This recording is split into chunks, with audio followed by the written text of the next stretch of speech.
सोनम वांगचुक यांच्यासाठी ठाकरे मैदानात उतरलेत। दादरमध्ये उबाठाकडून आंदोलन केलं जात आहे। उद्धव ठाकरे आणि आदित्य ठाकरे यांच्या नेतृत्वात उबाठाकडून एल्गार केला जातोय। सोनम वांगचुक यांचं आंदोलन मोडीत काढलं गेलं, त्यानंतर आता अभिजित दीपके यांच्याकडून उपोषण केलं जात आहे। शिवाय संसद भवनावर मोर्चा देखील 20 तारखेला काढला जाणार आहे आणि या सगळ्याला पाठिंबा म्हणून ठाकरे गटाकडून मुंबईतल्या दादरच्या शिवाजी पार्क या ठिकाणी आंदोलन केलं जात आहे।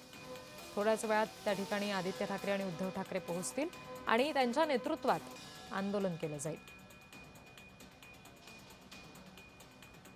यापूर्वीच्या आपल्या भाषणामधून सुद्धा उद्धव ठाकरेंनी पाठिंबा दर्शवलेला आहे सोनम वांगचुक आणि अभिजित दीपके यांना, आणि आता त्याच समर्थनार्थ मुंबईत दादरमध्ये उबाठाकडून आंदोलन केलं जात आहे।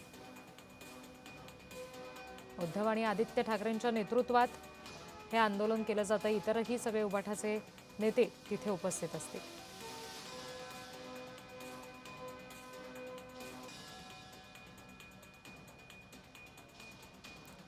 तर या सगळ्या संदर्भात आणखी तपशील देण्यासाठी मातोश्री बाहेरून आपल्यासोबत प्रतिनिधी ज्योत्स्ना गंगणे जोडल्या गेलेल्या आहेत। तर जे आंदोलन स्थळ आहे तिथून जय पवार आपल्यासोबत आहेत। सुरुवातीला मी ज्योत्स्ना यांच्याकडे जाते। ज्योत्स्ना, साधारण आणखी किती वेळानंतर उद्धव ठाकरे आदित्य ठाकरे तिथून निघतील?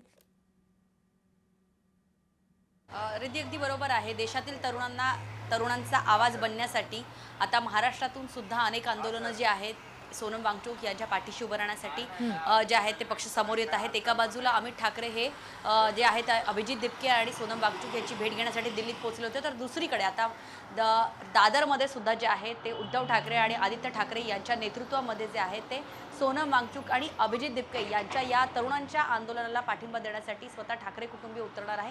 सध्या आपण मातोश्रीच्या बाहेर आहोत आणि आपण बघतोय की ते सिक्युरिटी सुरक्षा व्यवस्था जी आहे ती तैनात करण्यात आलेली आहे आणि अगदी थोड्या वेळातच उद्धव ठाकरे आणि आदित्य ठाकरे जे आहे ते दादरच्या दिशेनं त्यांच्या मोठ्या संख्येनं शिवसेनेचे पदाधिकारी, कार्यकर्ते आणि त्याचबरोबर पक्षाचे जे खासदार, आमदार असतील ते या आंदोलनामध्ये सहभागी होण्यासाठी येतील। दादरच्या शिवाजी पार्क मैदान जे आहे ते शिवसेनेचा बालेकिल्ला मानला जातो, कारण अनेक शिवसेनेचे मोठ्या सभा असो किंवा एकूणच शिवसेनेचा दसरा मेळावा असो हाच या दादर शिवाजी पार्कात होत असतो। आणि आज या दादर शिवाजी पार्कमध्ये जे आहे ते ठाकरे कुटुंबीय, ठाकरे जे आहे ते पुन्हा एकदा देशातील तरुणांचा आवाज बनण्यासाठी मैदानात उतरणार आहेत। आणि त्याचं मुख्य कारण असं आहे की अशी काही कोणती पॉलिटिकल पक्षाकडनं हे फक्त आंदोलन केलं जात नाहीये, तर एक साधी मागणी देशातील जे सामाजिक चळवळीचे कार्यकर्ते आहेत, जे शिकलेले लोक आहेत, त्यांचं असं म्हणणं आहे की पेपर फुटी प्रकरण काही पहिल्यांदा घडलेलं नाहीये आणि अशामध्ये यांची इतर कुठली मागणी नाहीये। तर ज्यांनी जबाबदारी घ्यायला पाहिजे, धर्मेंद्र प्रधान जे केंद्रीय शिक्षण मंत्री आहेत, ज्यांनी जबाबदारी घ्यायला पाहिजे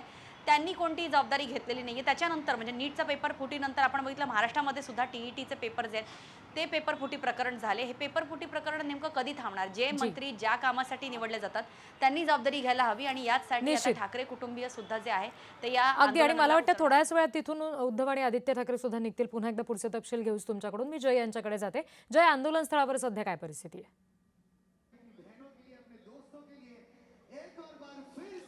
नक्कीच आपण पाहू शकतो की सध्या मोठ्या प्रमाणावरती आता या ठिकाणी आंदोलक किंवा कार्यकर्ते, त्यासोबतच युवा पिढी ही मोठ्या प्रमाणावरती आता दादरच्या या शिवाजी पार्क येथे येण्यास सुरुवात झालेली आहे। मी सध्या शिवाजी पार्क या परिसरात आहे। आपण या ठिकाणी सुद्धा पाहू शकता की जनसमुदाय हा आता मोठ्या प्रमाणावरती त्या ठिकाणी जमताना पाहायला मिळतोय। जोरदार घोषणाबाजी या ठिकाणी दिली जात आहे।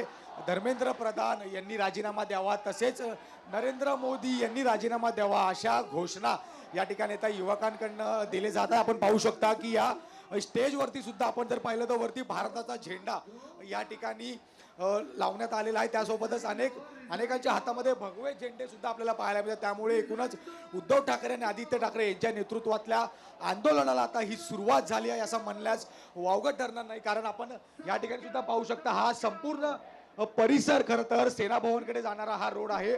मात्र हा रोड आता मुंबई पोलिसांकडनं बंद करण्यात आलेला आहे। या ठिकाणी अनेक युवक आहेत ते आता हातात फळक घेऊन या ठिकाणी आपला जो मनोगत आहे त्यांची जी भावना आहे ती व्यक्त करताना पाहायला मिळतात। आपण काही महिलांशी सुद्धा बोलणार आहोत। ताई, कसं बघता तुम्ही आज या ठिकाणी शिवसेना परिसरात आंदोलनाला आला आहात, काय?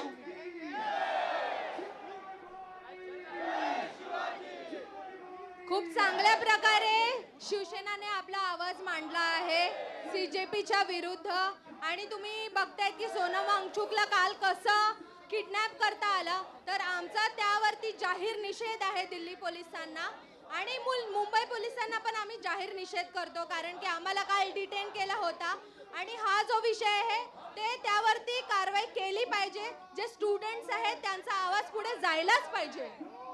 नक्कीच ताई, कसं बघता सरकारच्या विरोधात हे आंदोलन केलं आहे, आंधी मुंगी बहिरी सरकार असं तुम्ही तिथं हातात उल्लेख केला, त्याच्यावरती काय भावना आहे तुमच्या? माझं असं म्हणणं आहे की ही सरकार काही कामाची नाही आहे. स्टुडंटच्या हिशोबाने तर बिलकुल पण काही कामाची नाही आहे, कारण की किती पैसे घेतात ते ॲप्लिकेशन फॉर्म भरण्यासाठी, पण त्यांचे पेपर्स नेहमी लीकच होतात किंवा त्यांची घेण्याची सिस्टम जी आहे ती एकदम बकवास आहे. कम्प्युटर चालत नाही, लीक्स होतात. मला जर म्हणायचं आहे की ते ऐकतही नाही, काय बोलता बोलतही नाही आणि बघतही नाही, म्हणून त्याच्यामुळे अंधी बहेरी गुंगी सरकार आहे ही.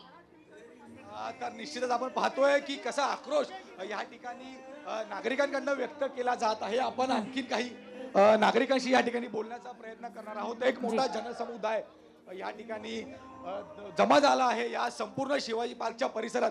आपण पाहू शकता की अशा पद्धतीचे फलक या ठिकाणी हातात घेऊन युवा पिढी या ठिकाणी समोर आल्या, पण त्यांच्याशी सुद्धा संवाद साधणार होत आहे. जे हातात तुम्ही फळं घेऊन आलात, काय तुमच्या एकूण भावना आहेत? हो, धर्मेंद्र प्रधानला रिझाईन करायला पाहिजे. ठीक. जय, एकंदरीत विद्यार्थ्यांचं जे म्हणणं आहे की आमचा विद्यार्थ्यांचा आवाज सुद्धा कुठेतरी पोहोचायला हवा, या दृष्टीनं हे युवक इथं आलेले आहेत आंदोलन स्थळावर, आपण बघतोय. पुढचा तपशील वेळोवेळी ज्योत्स्ना आणि जय तुम्हा दोघांकडूनही आम्ही घेऊ. तुर्तास धन्यवाद दिलेले आहे या सगळ्या माहितीसाठी.